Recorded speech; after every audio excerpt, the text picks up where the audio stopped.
Voxelblade's game testing phase began, and we all got a glimpse of what Voxelblade has evolved into. Some of the assets from the original have been brought over, while others have been completely reworked. In the short period of time we had, I discovered as much as I could about the game as possible. And today, I'm going to be sharing all of my knowledge of what we know about the game so far.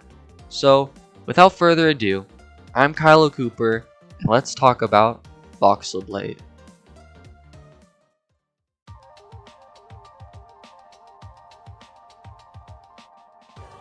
Voxelblade, or better known as Voxelblade Classic, is an RPG style game that grew to popularity in late 2020. The game was centered around you leveling up and selecting a weapon path. Each weapon path could be paired up with a guild and a rune. The game was discontinued after a lack of interest until early 2022 when sneak peeks started appearing revealing a new game. With that short summary out of the way, now we can talk about the new game and its starting mechanics. Upon entering the game, you are greeted with a small cutscene and a quest. You start off in a small town called Frontier Town. In this town, you are introduced to the main mechanics in the form of quests. Doing these quests is basically your form of leveling up for the most part, with most areas and towns having a variety of different quests. The quests in Frontier Town are pretty simple for the most part, some quests being related to PvE, while others showing off basic mechanics like crafting and killing someone. However, something new to the game is the addition of a main quest line. After completing the quests in the town, you make your way towards a magical tower, and after talking to the wizard, you are told to make your way to a special shrine. This shrine actually being a nod to the original starting town in the original Voxelblade. For those of you who don't know, in Voxelblade Classic, you actually start off in a town called Overgrown Town, which, ironically, this shrine area looks awfully similar to. We are then introduced to the weapon creation mechanic, which I'll talk about later, and Pip. Pip basically tells us that we are the chosen hero. He explains that the world is being consumed by a force known as the Void. This Void force has been opening rifts all across the world, and as the chosen one, we must travel to each of these rifts and close them. The rifts are basically small waves of corrupted enemies, and upon destroying them, you progress the story. This simple addition of a main objective to the game already gives the player a lot of backing to just save the world. I'll talk about the main game in a later segment, so let's just move on to blade customization.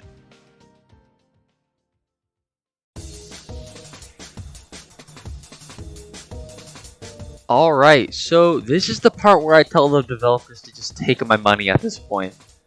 Alright, so let me explain. In Voxelblade Classic, you basically had to follow a path to unlock the different blades.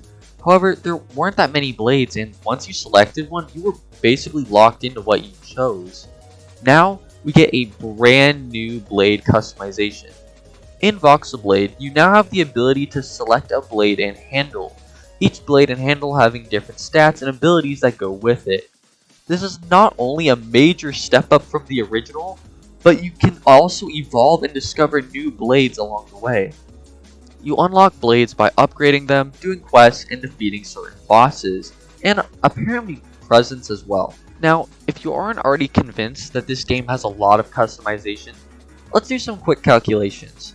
So, upon upgrading your first sword, you unlock 4 swords and 4 separate handles. Upon upgrading one of these blades, let's say example the Great Sword, you unlock the hammer and the executioner's blade. You can then upgrade one of those and get another set of blades. This is the same for every blade and handle in the game, with each blade and handle having different variations and upgraded forms. I should also mention that I'm not even counting all of the blades and handles discovered because there's bosses, quest lines that also unlock you different blades. So let's just say that there are a lot of weapons in this game, and that's what's so great about this game. It's the amount of creativity and customization you can have when making your build. I mean, the amount of weapon variations is one thing. I haven't even talked about the amount of runes, guilds, and armors you can obtain playing the game. It's truly amazing how they were able to turn Voxelblade Classic's biggest flaw into its greatest attribute. Well, that's enough about the weapons segment. Let's move on and talk about some other mechanics before we get to the main game itself.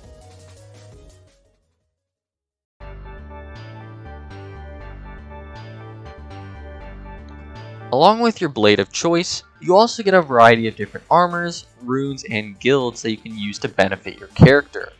Armors are a big part of Voxlblade as many of them have a unique status effect. An example of this would be the Undying Root status effect. If you've watched my Dual Greatswords video, I talked briefly about this ability, but its basic ability is that when you're poisoned, you turn your poison damage into heals. Most, if not all, armors in the game have special status effects that do different things. These armors can be either obtained from enemies or crafted at a crafting station. Crafting is also a pretty unique feature added to the game, giving people the ability to upgrade already existing armor pieces.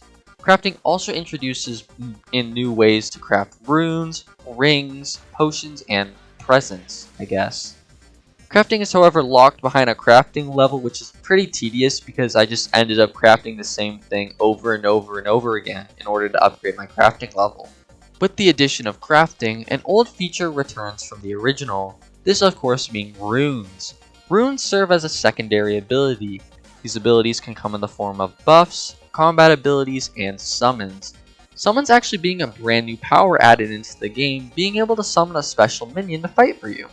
And then we have guilds. Guilds basically give the player a bunch of stat buffs alongside a special rune ability. Now, something I should note just real quick is that I'm kind of just speculating here because the only guild I've ever gotten was the Gladiator Guild, and the only rune it gave me was the Rage rune. However, if you were to look in the crafting recipes, there's actually a recipe to craft the Rage rune. So I'm not sure if all guilds give you a rune or not, or if it's just they get a unique rune. Maybe I'm wrong, but I just wanted to throw that out there just so that everyone knows. But yeah, that's just speculation right there. Guilds also have a variety of stat benefits, buffing your overall base stats and giving you only guild stats as well. My personal problem with guilds is that you can only pick one. You're basically locked into the guild once you've chosen what you wanted to go. Sure, from a lore perspective, it would make sense because you're committing to a guild, but I feel like it'd be a little tedious to go and just make another slot just so you could join another guild. And now we have infusing items.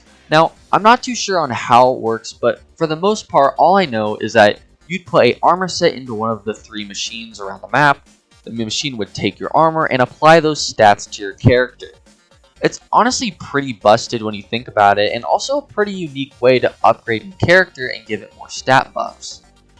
Alright, with that all out of the way, it's time to talk about the main game itself, its monsters, its map, and everything else.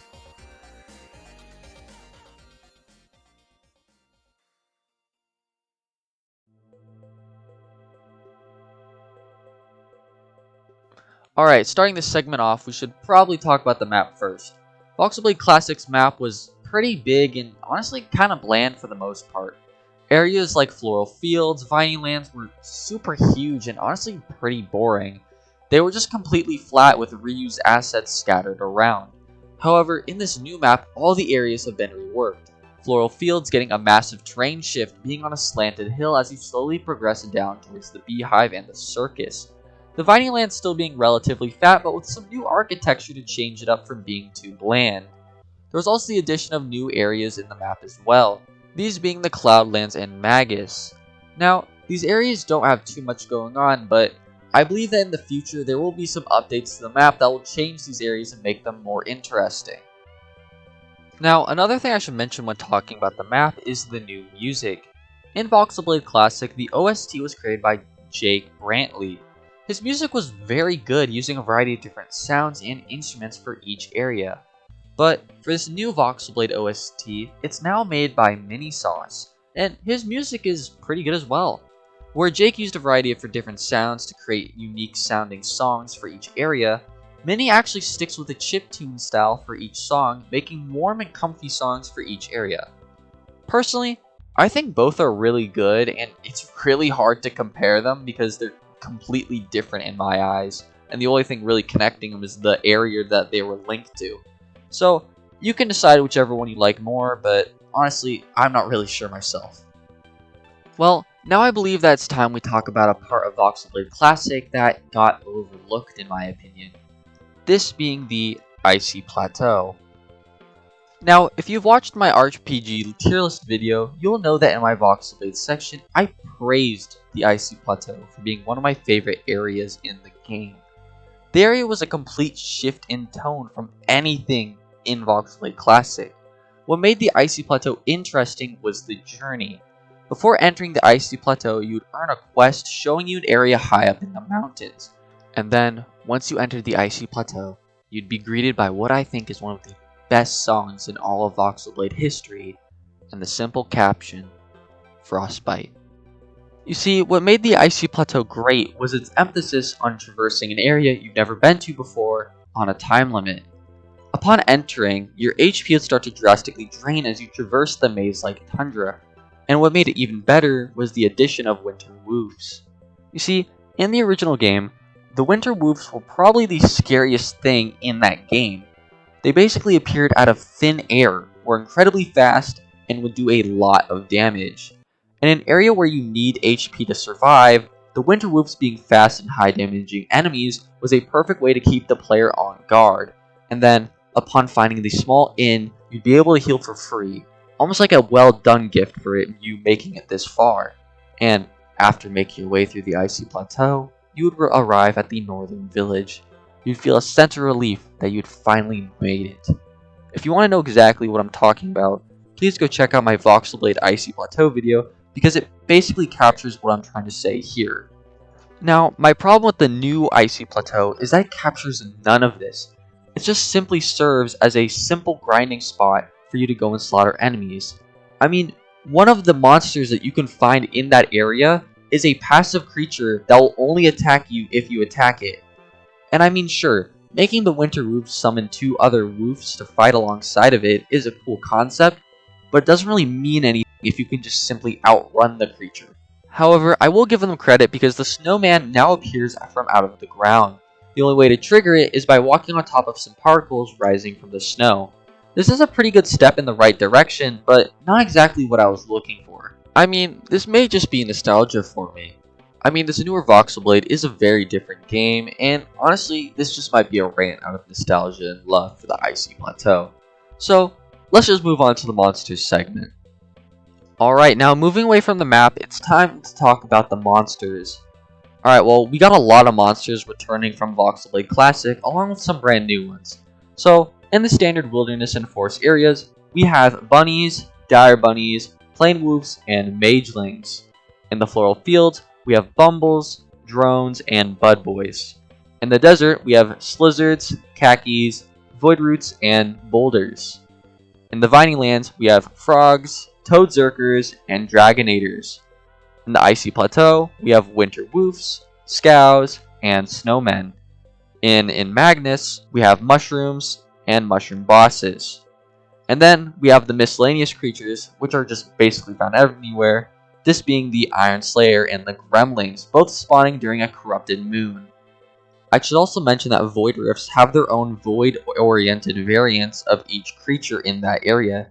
Each monster also has a magical and legendary variant, which gives you a high chance of getting a rare item. Rare items or enchanted items are just regular items with added status effects. They add a sort of RNG to the game and grind to get a specific item that you want.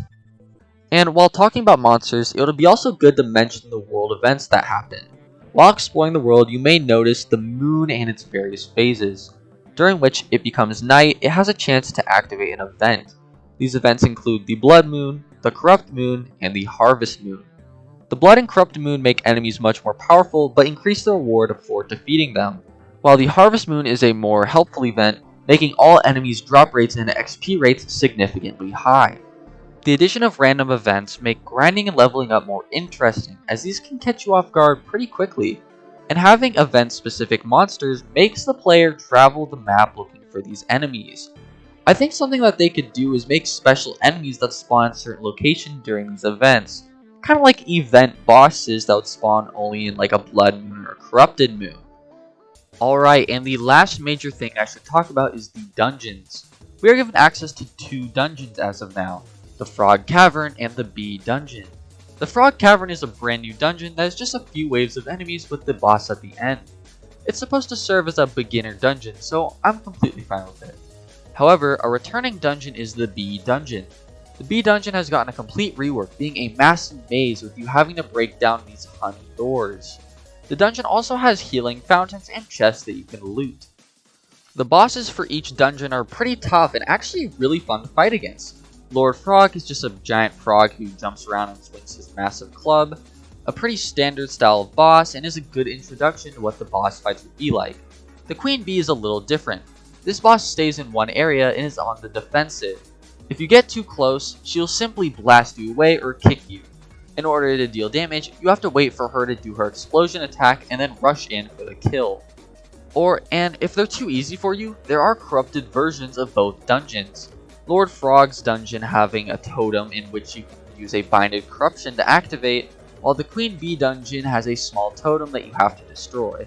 This is just a good way of giving high level players the option to challenge themselves in the dungeons. Alright, and that's everything I've wanted to cover. I've basically covered everything that I wanted to talk about. So my ending notes are this game has come a long way. And honestly, comparing it to the original is a pretty night and day difference. I'm really happy to see that the developer found interest in the game again and has come back to refinish and create a great game for people to play.